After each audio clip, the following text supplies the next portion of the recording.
pediram para que eu falasse sobre uns comentários sobre o ano de 2010 e se isso foi um ano bom ou não para a biodiversidade.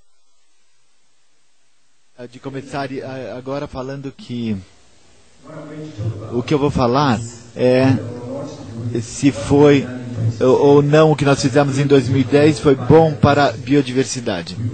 Nós todos sabemos que os indicadores da saúde dos sistemas, dos ecossistemas mostraram um declínio. Nós sabemos que a pressão na biodiversidade está mostrando um aumento.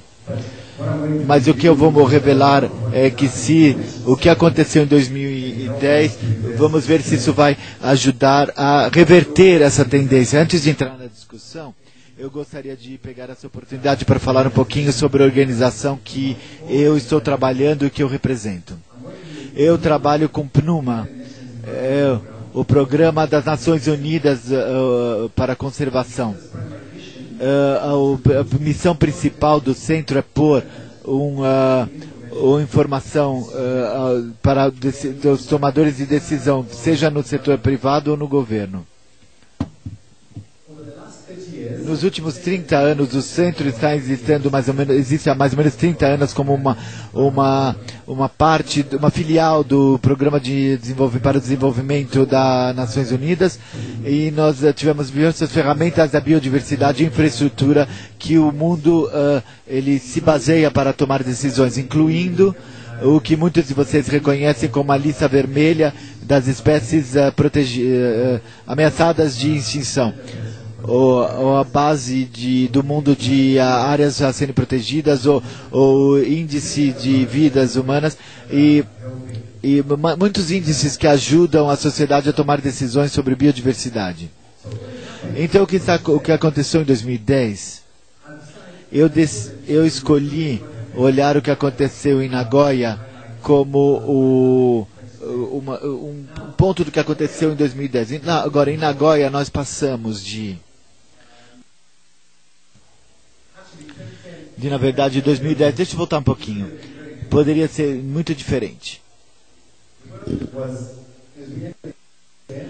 Nós terminamos em 2010, estamos chegando ao final de 2010 e o mundo está entrando no precipício. Copenhague não foi o sucesso como nós queríamos que fosse, e muitos saíram de Copenhague muito desapontados.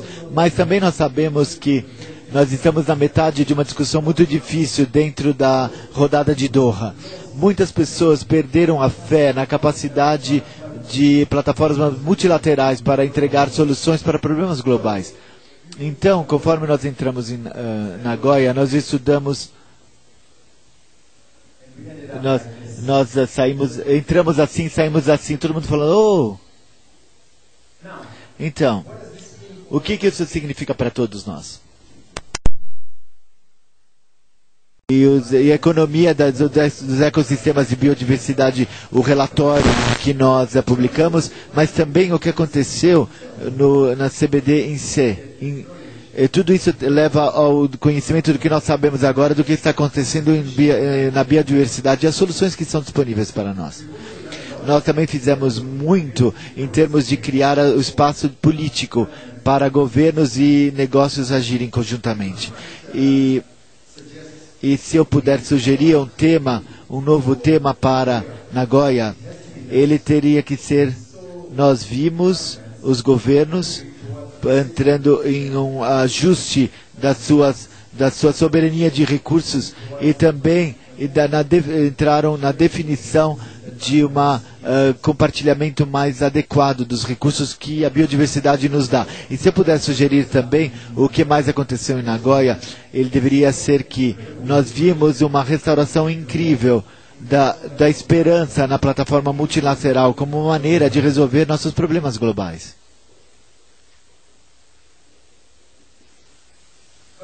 Mas o que isso tudo significa? O que nós elevamos dessa experiência que nós encontramos em Nagoya?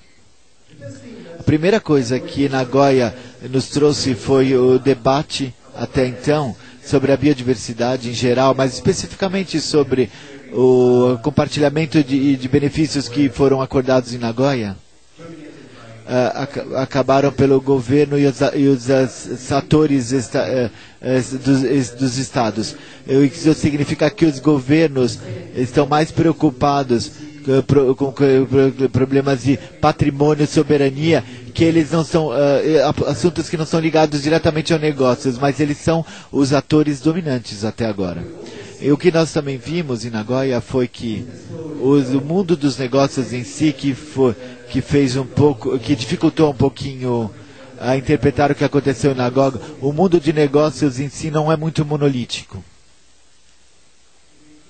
Ele inclui atores como a Vale, que estão envolvidos na mineração, mas também há atores que estão envolvidos na florestas e outras atividades. Mas também nós sabemos que o mundo da biodiversidade não é monolítico também.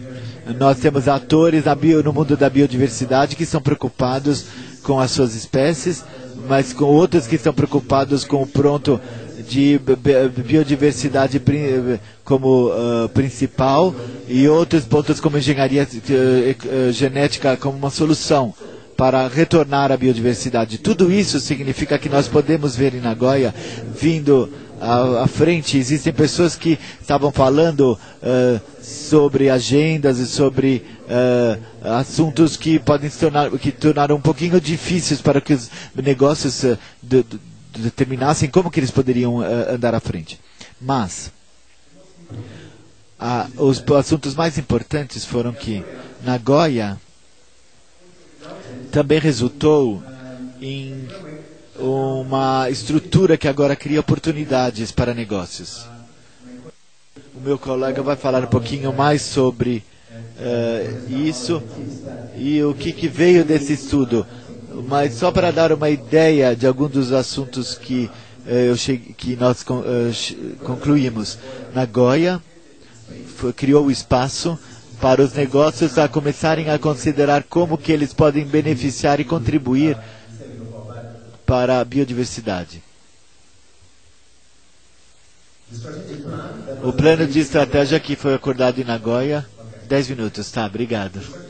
O plano de estratégia que foi acordado em Nagoya nos forneceu um guia útil e, por exemplo, o estudo TIB que eu mencionei, que nós vamos comparar empresas com pontos que identifiquem o impacto do seu trabalho e das dependências que seu trabalho tem com a biodiversidade. Nós vimos empresas como a Vale, mas também empresas como Rio Tinto, que são concorrentes, que vieram com conceitos tais como impacto positivo, e eles agora são forçados a olhar qual é o positivo, o resultado líquido positivo desses impactos. Então, as empresas não têm mais opções, mas elas têm que pensar do seu trabalho e como ele afeta a biodiversidade. E Nagoya forneceu esse tipo de estrutura para pensar nesses assuntos. Assuntos para pensar nas medidas de incentivo que vieram de Nagoya também vão forçar as empresas a pensar em medir os seus impactos e relatar os seus impactos. Temos um exemplo interessante. Existem diversos exemplos interessantes que são sublinhados no estudo TIB. Mas um que vem à mente é um assunto que foi de 1997 na China. 1997 na China, a China teve uma seca que resultou no impactos significativos no Rio Amarelo. A China esteve comprometida com a atividade de madeireira por muitos anos. E até essa idade, quase 70 bilhões de metros cúbicos de madeira tinham sido cortados.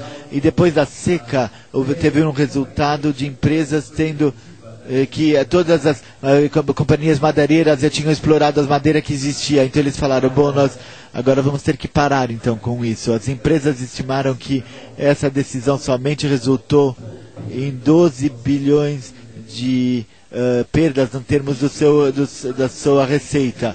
Se as empresas tivessem antecipado as suas ações, e os impactos que teriam no meio ambiente, isso seria parte do seu perfil de risco, eles poderiam agir de maneira diferente. Existem duas coisas para nós fazermos.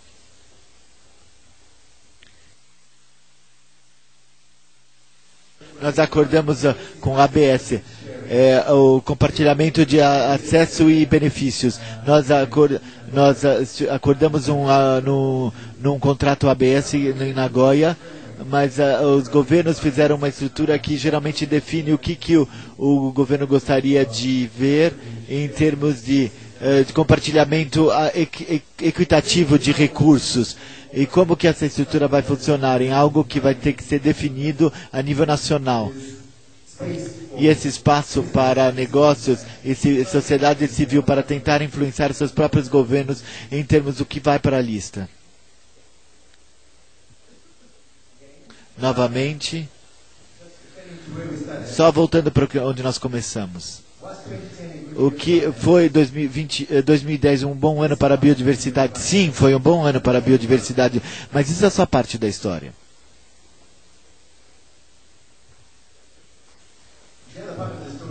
Outra parte da história é aqui. Foi uma boa parte, um bom ano para a biodiversidade, mas ainda existe muito trabalho a ser feito, e parte desse trabalho vai encontrar expressão no trabalho que o Brasil está fazendo nos próximos 2 anos, as preparações para a Conferência de Rio +20. Isso inclui o trabalho da economia verde e a composição em volta da economia verde, para assuntos tais como muitos negócios, e definir o que vai acontecer. Novamente, muitos desses assuntos, eles foram submetidos ao relatório TIB e meus colegas vão discutir. Eu só gostaria de dar um resumo do que vai se passar aqui. Muito obrigado.